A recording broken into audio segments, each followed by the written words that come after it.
Dans cette vidéo, on va voir comment utiliser les sessions avec le framework Flask. Alors, comme d'habitude, je pars du petit code qui est présenté ici dans le Quick Start, que j'ai légèrement adapté. J'ai aussi créé mes deux variables d'environnement, flask.app et flask.env. Allez, on va se rendre sur la documentation, à la rubrique sessions. Alors pour l'instant, on ne va pas voir en détail l'implémentation des sessions. Il faut juste comprendre que contrairement à d'autres langages, comme en PHP, les sessions ne sont pas gérées du côté serveur. Elles sont côté client dans des cookies. Donc ça veut dire que le client, et éventuellement la personne qui va pirater le client, peuvent lire les données des sessions. Donc il ne faut rien stocker de sensible comme des mots de passe. Par contre, les cookies sont signés, donc ils ne peuvent pas le modifier. Donc qui dit cookie, dit secret key. Donc la première chose à faire, c'est de générer une secret key. Donc je vais copier le code qui est là.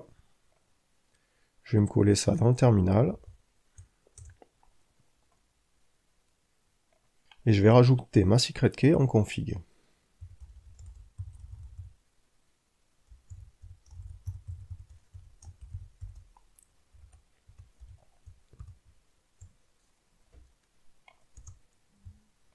Allez, on va aller consulter la documentation de l'objet session.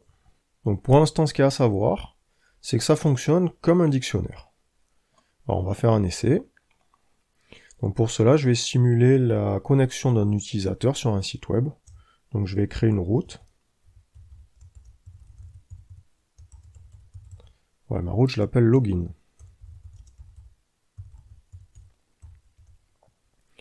Donc je passe la saisie du formulaire par l'utilisateur, où il va taper son nom d'utilisateur et son mot de passe.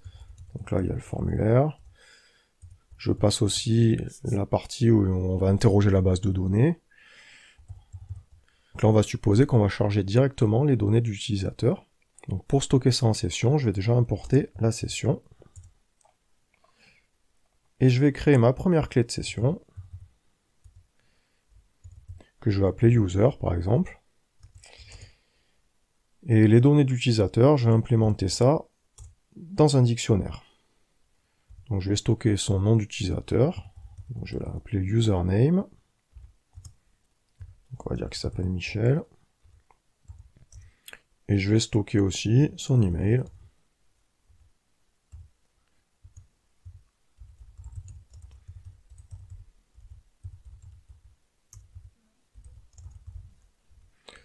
Donc c'est un dictionnaire, donc on peut rajouter des informations après coup. On peut aussi faire ça.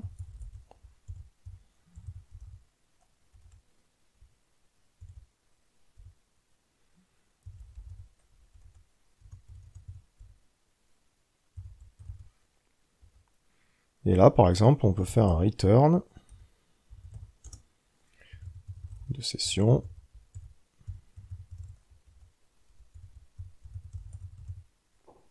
Voilà, je lance le serveur.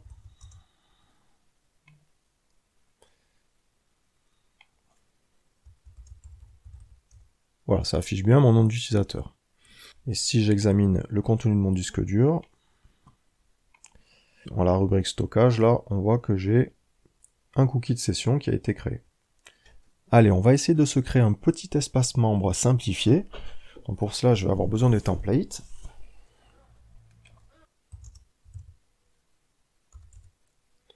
Je vais faire des redirections aussi. Je vais créer mon dossier de template.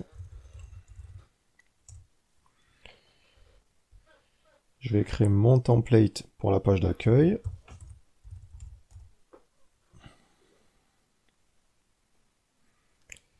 Et mon template de base. Et pour que ça soit un petit peu plus joli, je vais faire ça avec le framework Spectre.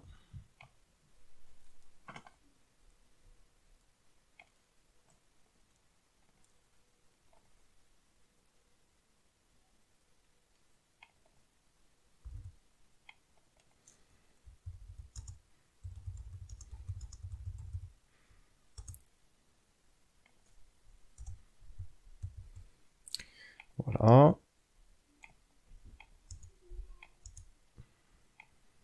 Je vais me créer mon container.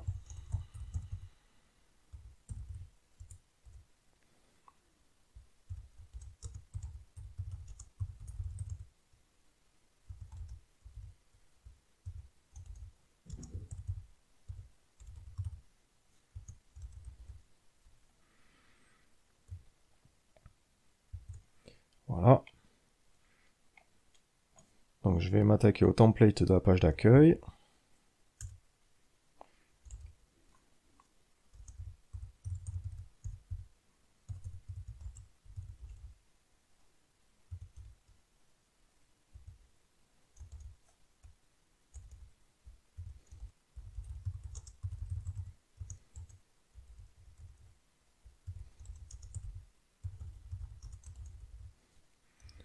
Je vais mettre un titre.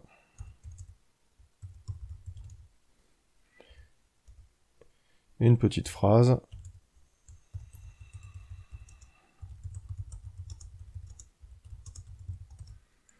Voilà. Allez, on va rendre le template.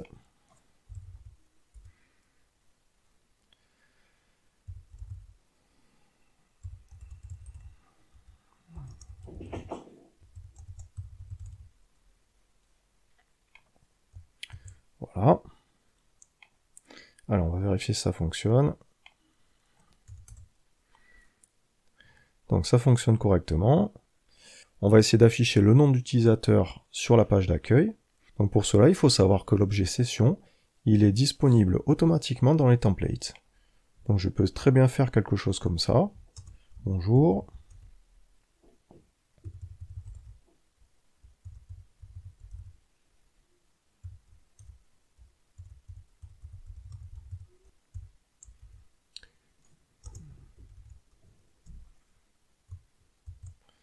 Voilà. J'actualise ma page. Donc là, tout fonctionne. Alors, par contre, attention, si je perds la session, là, ma session avec ma clé user, elle n'existe plus. Donc, il faut traiter le cas où la clé n'existe pas. Je vais mettre une petite condition. Donc, je vais mettre une condition en ligne.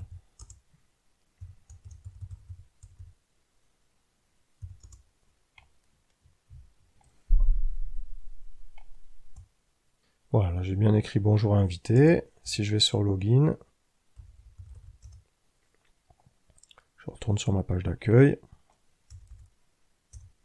Voilà, ça fonctionne correctement. Allez, on va continuer à faire mon petit espace membre. Donc je vais rajouter une petite barre de navigation en haut du site. Voilà. Donc je prends le code de la navbar.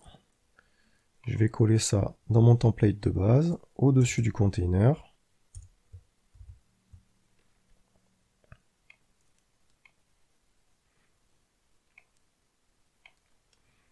Je vais mettre le titre de mon site.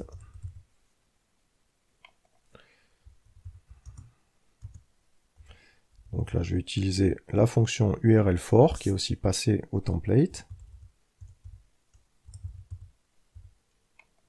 Donc là, je vais me créer un petit lien vers une page que je vais appeler profil. Voilà.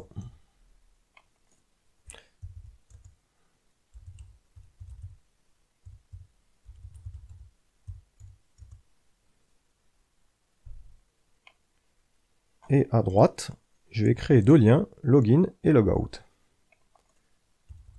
Donc un lien vers login.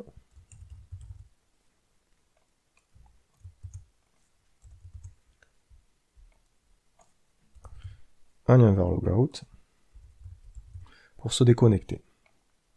Donc je vais de suite créer ma route vers profil.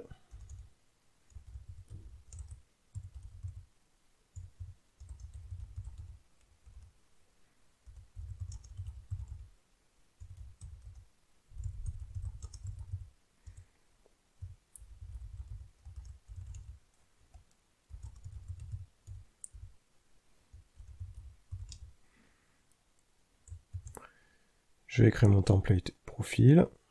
Donc je vais copier.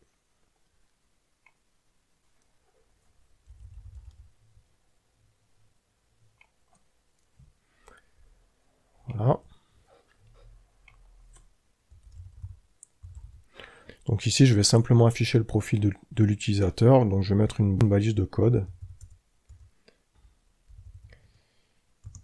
Et donc je vais faire un session user.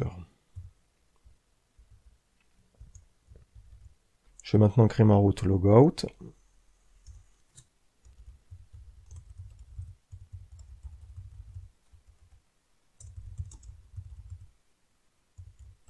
Pour l'instant, je vais rien faire dedans. Voilà.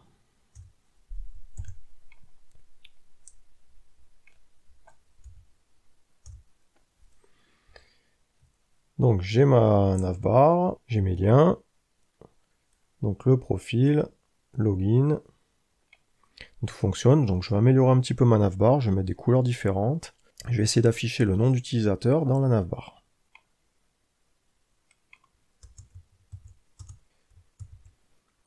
J'ai dark. Voilà. Je vais mettre un petit espace au-dessus. On va mettre une petite icône.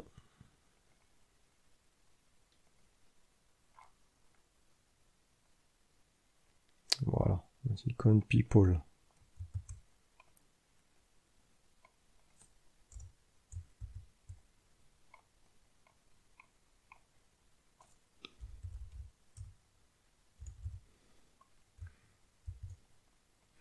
People, et juste derrière, je vais essayer d'afficher le nom d'utilisateur. Je vais mettre un espace.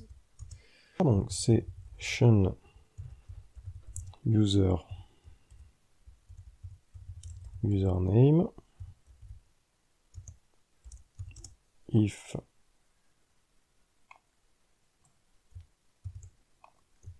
session user else invité. Mes liens, je vais les mettre sous forme de boutons. btn-sm.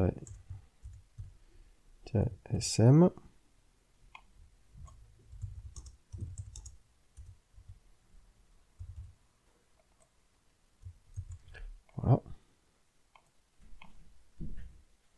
Voilà, c'est impeccable. Je vais juste mettre des petits espaces insécables là, parce que là on voit pas bien.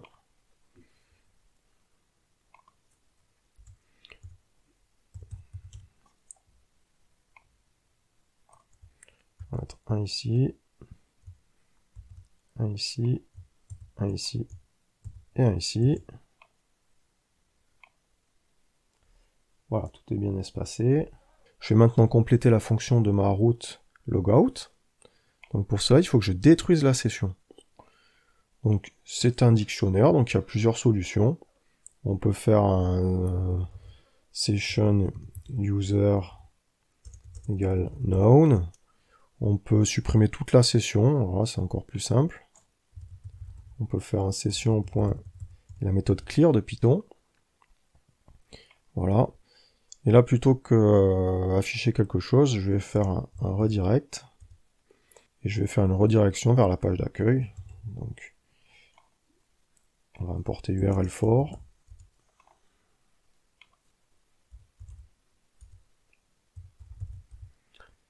De index.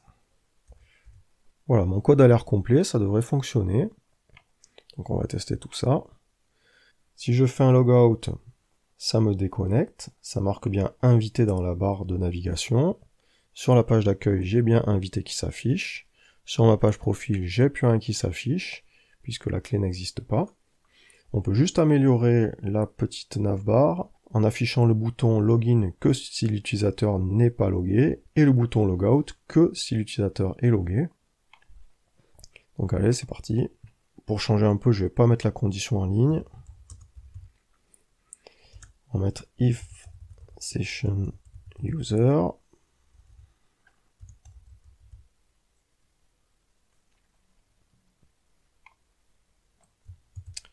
Donc s'il y a un user, on affiche le bouton logout. Sinon, on affiche le bouton login.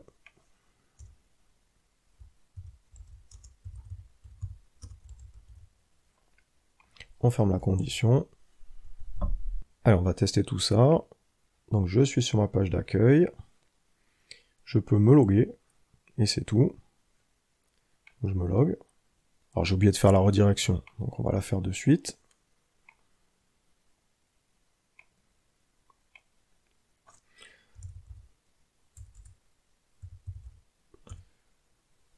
return redirect, URL for, index. Alors on aurait pu encore améliorer ça à ce niveau-là. On met un petit message flash pour dire qu'on a été correctement connecté. Et là aussi, on peut mettre un petit message flash pour dire qu'on a été correctement déconnecté. Voilà, je suis redirigé vers ma page d'accueil. Je fais un logout. Il n'y a plus personne. Voilà, on refait un essai. Login. Je suis redirigé sur ma page d'accueil. Tout s'affiche correctement. Voilà, on aurait pu éventuellement rajouter un lien là sur le nom pour accéder directement au profil. Voilà, donc on a vu le principal sur les sessions. Je vous laisse, comme d'habitude, consulter la documentation. Donc vraiment la chose à mémoriser, c'est que les sessions ne sont pas gérées côté serveur, elles sont implémentées dans des cookies. Donc il y a toutes les limitations relatives aux cookies, notamment en termes de taille qui s'appliquent. Donc si un jour vous avez un problème de session, regardez si ce que vous stockez dans les cookies ne dépasse pas la capacité du navigateur. Voilà, cette formation est terminée, je vous donne rendez-vous très prochainement pour la suite.